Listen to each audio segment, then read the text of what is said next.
So, Mark is a fellow Australian, and Mark is an Australian who we are told is very crook, terminally ill, and may not make it to Christmas. You have heard the story via Ray Hadley on 2GB and in many other forums.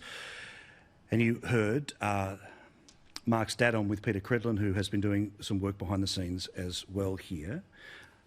Tanya is Mark's sister, and she joins... Sorry, Tammy. Apologies, Tammy.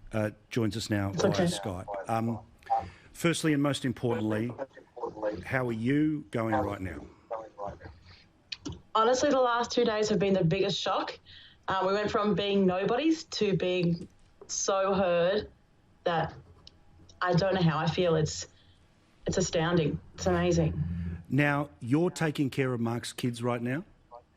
So Mark's kids are with their mother. Yep. So they're in Sydney. Okay. But we do keep in contact with them, yes. All right. So how are they doing? As obviously they've been told what's going on here. How are they holding up, knowing that firstly Dad's dying, and then secondly there might be this giant roadblock for them being able to actually see him? So for the older one, Noah, he's 13. He has more of an understanding of what's going on. He understands what the block is and what cancer is majorly. Whereas the youngest one, Isaac, who's only 7, that means nothing to him. He doesn't understand. Like, he understands that his dad's dying, but he doesn't understand what cancer is and what the actual effects of that does to him. So it's a big mystery, and it's something that we're struggling to explain. And how's Mark going with all of it? I mean, again, you know, very private family, and I know that even a couple of days ago I could hear when Ray was first talking about it on the radio, he sort of didn't want to give the last name. Clearly you're a very private family, and I'm sorry that you have to be so public right now, but how's Mark going with the pain of what they want to put his kids through? He's struggling. His major wish when he got diagnosed was that he just wanted his kids.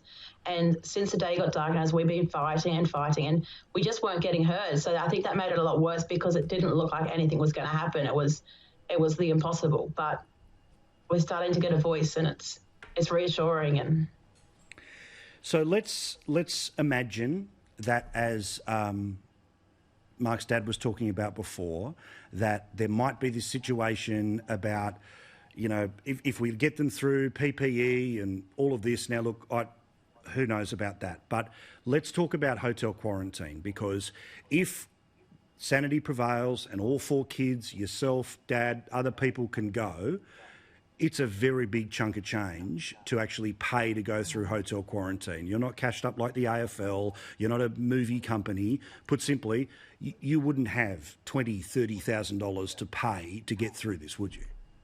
No, it's definitely not something we prepared for. It's not something we knew we had to wait and save for. So it's not something that any of us have just sparingly.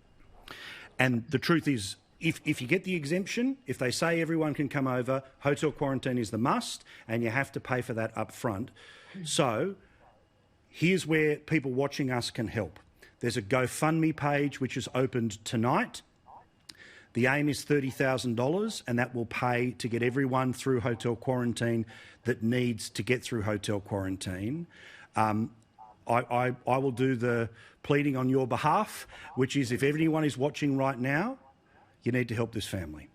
It's one thing to be yelling at the television and writing on Facebook and calling and blowing up and shaking your head when you read the paper. You can see the face of somebody who is divided, but also those kids. If sanity prevails to get them the exemption, we have to pay for hotel quarantine. GoFundMe.com. It's Mark's Final Wish. So you search for Mark's Final Wish. It's up on my Facebook page right now. Tam, I am ashamed that you have to go through this, but I give you nothing but strength and love to you, your family, to Mark and those beautiful little kids. Thank you. That honestly means so much to my family, that people are coming to fight for us. Well, we're going to do it as hard as we can. Good on you, darling. All the best, okay? Thank you very much. Thank you. GoFundMe is the website. The link is, do we have a more complicated version we can put up on screen otherwise? GoFundMe, and you search for Mark's Final Wish. They need $30,000. I want that $30,000 to come from our audience, and come from our audience as fast as possible. The link is right now at our Facebook page. Just go searching for Paul Murray live. We've got Tammy back on the line. Tam is Mark's sister. Tam, 1,500 people have given a total of $116,000 in the past few minutes since you were on TV. If you are able to get to Queensland, you will well and truly be able to pay for hotel quarantine and anything else you need for the next little while. I honestly checked it like 5 minutes ago and it was at 1,000 and now it's over 100,000. I am so thankful. Thank you everyone so much. It honestly means so much to us. Thank you. Strength and love, darling. Thank you to everyone who gave. Thank you to your family as well. $116,000 there already on a night where we had our hearts broken. Thank you. Thank you for doing what you just did. That is magnificent, and let us now try and push the bureaucracy. They can have the 5-star quarantine now. They can have the same treatment of the AFL players, and it can happen now.